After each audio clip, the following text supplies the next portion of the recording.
Empezamos con... Bueno, seguimos. Seguimos. Venga, y nos han dicho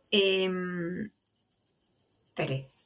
Locus de causalidad, estabilidad, controlabilidad. El locus de causalidad es el lugar donde el individuo sitúa la responsabilidad de la acción. Causalidad interna, cuando la persona cree que los resultados se explican por su esfuerzo y capacidad. Causalidad externa, cuando la persona cree que el resultado se debe a factores ambientales o propiedades de la tarea, suerte y dificultad. ¿Vale? Otra vez hablamos de lo mismo, pero como en diferentes conceptos. Estabilidad es el grado en el que la causa de la conducta es estable o inestable. Y la controlabilidad es la incorporada posteriormente, es el grado en el que la persona controla las causas de su conducta. Por ejemplo, el esfuerzo es controlable, pero el estado de ánimo no. Entonces, ejemplo de factores causales y su consideración en función de las dimensiones atributivas propuestas por Weiner. El factor causal, tenemos capacidad, esfuerzo, estado de ánimo, dificultad, suerte, etc. Y el locus de causalidad tiene tanto la capacidad como el esfuerzo como el estado de ánimo es interno y la dificultad, la suerte y la ayuda esperada de otros es externo. En cuanto a la estabilidad, la capacidad es estable, el esfuerzo y el estado de ánimo son inestables, la dificultad es estable, la suerte es inestable y la ayuda esperada de otros es estable. La controlabilidad, la capacidad es incontrolable, el esfuerzo es controlable, el estado de ánimo, la dificultad y la suerte son incontrolables y la ayuda esperada de otro es controlable. En las investigaciones se observa que los resultados esperados llevan a más atribuciones estables y los resultados inesperados promueven más adscripciones causales inestables. Entonces, nos hablan de las consecuencias cognitivas, emocionales y motivacionales desde la atribución. Cognitivas. Desde la teoría del aprendizaje social, se sugiere tener en cuenta el tipo de situación, interna o externa. Tras el éxito en una situación definida como de capacidad interna, las expectativas subirían en mayor grado que tras el éxito en una situación de suerte o azar. Externa. Tras el fracaso en una situación externa, las expectativas se mantienen o incluso pueden aumentar. Mientras que tras el fracaso en una situación interna, las expectativas futuras de éxito tenderían a disminuir. Se sugiere desde la teoría de la atribución el papel desempeñado por el nivel de estabilidad de los factores causales. El fracaso adscrito a factores estables, que es la capacidad, dificultad, disminuye más la expectativa futura de éxito que el fracaso adscrito a factores inestables, el esfuerzo, la suerte. El éxito atribuido a factores inestables, esfuerzo, suerte, llevará a un menor aumento de expectativas de éxito que el atribuido a factores estables, que es la capacidad y la facilidad. La adscripción causal a factores estables produce mayores cambios típicos en las expectativas, más tras el éxito y menos tras el fracaso, que la adscripción a factores inestables. Weiner sugiere que la capacidad es una causa interna estable y la suerte es externa e inestable. Y teniendo en cuenta la evidencia de la teoría de la atribución, cabría inclinarse por la determinación en los cambios de las expectativas futuras en función de la dimensión de estabilidad, en vez de en función de la dimensión de internalidad. También dice Weiner que la expectativa previa tiene un efecto en las adscripciones causales en la tabla 8.7, ¿vale? Si la expectativa, aquí tenemos esto, de éxito es alta, el fracaso no sería confirmatorio, adscripción inestable como mala suerte. Si la expectativa de éxito previa es baja, el fracaso sería consistente con la creencia previa, atribución estable, como baja capacidad. Una alta expectativa seguida por un éxito lleva a una atribución estable. La baja expectativa seguida por el éxito evoca una adscripción inestable. Tenemos expectativa 1 y expectativa 2, resultado y atribución, ¿vale? Aquí podemos verlo. Luego hablamos de emociones o afectivas, emocionales o afectivos. Pues las emociones o reacciones afectivas serían post-atributivas y preconductuales. La acción 1 da el resultado 1, que da a la emoción dependiente del resultado 1, que da a la atribución 1 y a la reacción emocional post-atributiva 1. Y la acción 2, pues igual. Igual con la 3, igual que la 4. Entonces, después del resultado hay una primera reacción más o menos general, que es la emoción primitiva, dependiente del resultado e independiente de la atribución, determinada por la consecución o no de una meta u objetivo y no por la causa del resultado. Luego se realiza una adscripción causal con una reacción afectiva diferente en función de la atribución. Esta emoción sería dependiente de la atribución porque es determinada por la causa percibida del resultado previo. Cada dimensión se relacionará con un conjunto de emociones o sentimientos. La controlabilidad se relacionará con las emociones sociales, que es la ira, la piedad, la culpa, la vergüenza. Ira se elicita cuando la persona incumple un debería. Si hubieras estudiado más, habrías aprobado. Piedad, compasión o simpatía se experimentan cuando la causa de la conducta es incontrolable. Ha hecho todo lo que podía, pero no da para más. Culpa se experimenta cuando se hace una atribución de autorresponsabilidad. Si hubiera trabajado el fin de semana, habría presentado un trabajo mejor. Se elicita por causas controlables, falta de esfuerzo. Vergüenza surge cuando son causas incontrolables, que es la falta de capacidad. La estabilidad se relaciona con consecuencias cognitivas y se asocian con emociones como esperanza. Se puede triunfar o miedo, no se puede hacer nada. El locus de causalidad influiría en la autoestima. El éxito autoatributivo lleva a una mayor autoestima y se puede adoptar estrategias defensivas. Atribuyéndose los éxitos y aludiendo a causas externas para el fracaso sería un sesgo hedonista, que esto es maximizar el placer del éxito y minimizar el malestar del fracaso. Achacando el fracaso a factores internos inestables que se controlarían en el futuro, como no haberse esforzado suficiente, pues así la autoestima se ve menos afectada. Estas dos cositas pues mantienen un estado afectivo más favorable y explican la conducta pasada y afectan al rendimiento futuro. La estrategia del self-handicapping o autolimitación se caracteriza por la retirada o reducción deliberada del esfuerzo en situaciones de fracaso potencial, buscando la creación de una cierta ambigüedad atribucional para proteger la valía personal en el supuesto de que se produzca ese fracaso. La explicación basada en la teoría del procesamiento de la información sugiere que la respuesta ante el éxito y el fracaso es la misma que ante cualquier otro acontecimiento. Entonces, ante resultados esperados hacemos atribuciones internas y ante resultados inesperados hacemos atribuciones externas. Es decir, si yo digo el examen lo he aprobado, ¿vale? Pues hacemos atribuciones externas como lo he aprobado porque yo me he hartado de estudiar.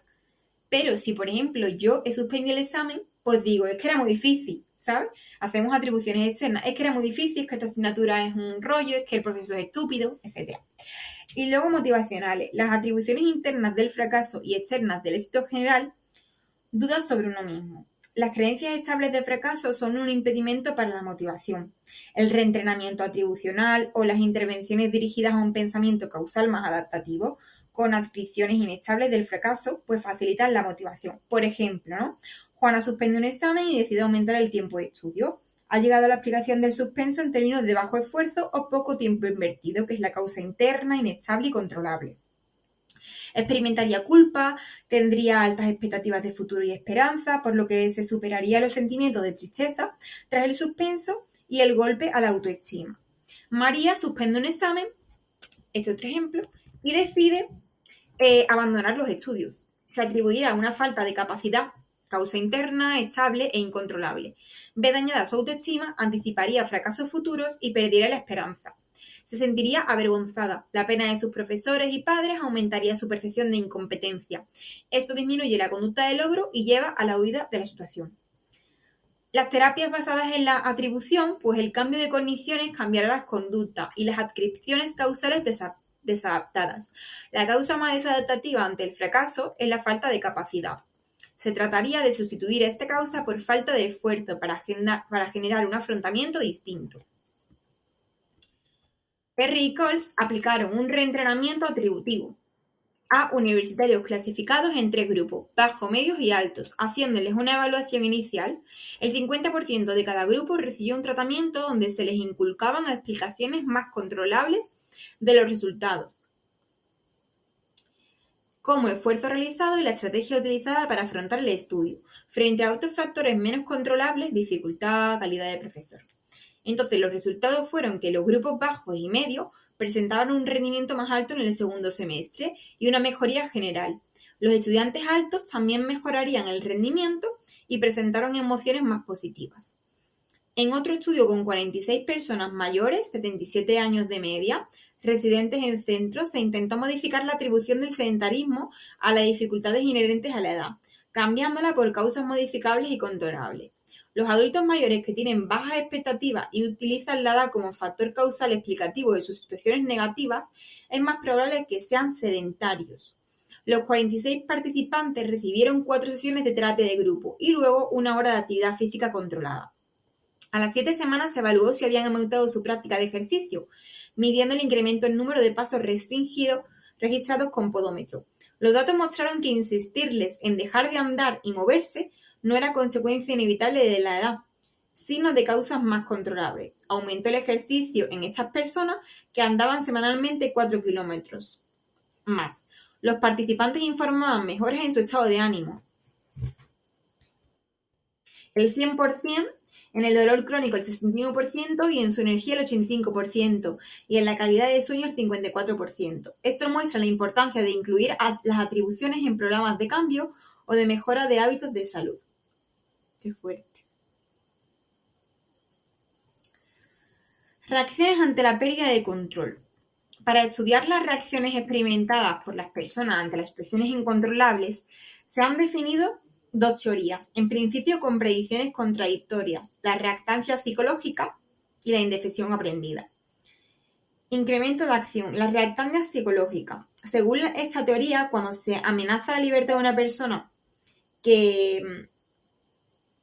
para llevar a cabo una conducta, ésta experimentará una activación motivacional, reactancia, que le llevará a intentar restaurar su libertad de acción. Hammond y Brent realizan una investigación prototipo del paradigma y examinan las reacciones de los sujetos cuando reciben resultados que no eligen o pierden la posibilidad de obtener otros que inicialmente podían conseguir. Aquí los niños tenían que ordenar de mayor a menor preferencia unas golosinas. A la mitad de los niños se les decía que podían elegir entre 2 de ellas y a la otra mitad se les decía que recibirían una golosina elegida por el experimentador. Posteriormente se le entregaba la golosina situada en el tercer lugar según sus respectivas elecciones. Luego se pedía a los niños que volvieran a ordenar los dulces. Los resultados fueron que los niños a los que se les había dicho que podían elegir manifestaban reactancia, es decir, que infravaloraban la golosina recibida, y que el grupo restante tendía a valorar más la golosina recibida y menos la eliminada. Cuando los sujetos perciben que tienen libertad de elección, experimentan reactancia o sentimientos negativos, aun cuando reciban algo valorado por ellos. Los sujetos sin libertad de elección sobrevaloran el atractivo de lo recibido. Parámetros de la reactancia. La cantidad de reactancia que un individuo experimenta está en función de las siguientes variables. La expectativa de que posee libertad para llevar a cabo una conducta.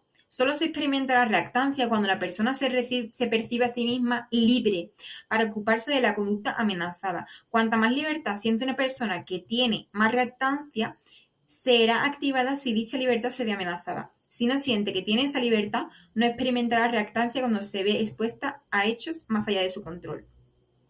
La fuerza de la amenaza contra esa conducta. Cuanto mayor sea la amenaza, mayor cantidad de reactancia se activará, produciéndose la máxima reactancia cuando la libertad sea totalmente eliminada. Puede también activarse reactancia cuando se observa a alguien que experimenta la amenaza y por similaridad uno ve amenazada su libertad. La importancia de dicha conducta. Cuanto más importante sea para una persona la libertad amenazada, más reactancia experimentará. La importancia de una conducta está en función del valor instrumental que tiene para satisfacer una necesidad, de si la necesidad se satisface únicamente a través de esa conducta o también por otras conductas. Si la libertad amenazada es importante y hay una única forma, la amenazada, de satisfacer esa necesidad, la reactancia será máxima. El grado en el que la amenaza afecte por implicación a otras conductas o libertades, se activará mayor reactancia cuantas más libertades estén amenazadas. La reactancia también está en función del grado en el que la amenaza tendría implicaciones en la conducta futura, si se puede repetir o no en el futuro. La legitimidad del agente amenazador es que la cantidad de reactancia depende de la legitimidad de la fuente que amenaza la libertad. Puede aumentar la reacción motivacional o puede limitar los efectos de la reactancia. Si procede de una fuente importante de autoridad, la reactancia puede ser menor si implica solo conductas propias del contexto. Si son limitaciones impuestas por ley, suscitarán intentos indirectos de restauración de la libertad por las connotaciones sociales de este tipo de amenazas.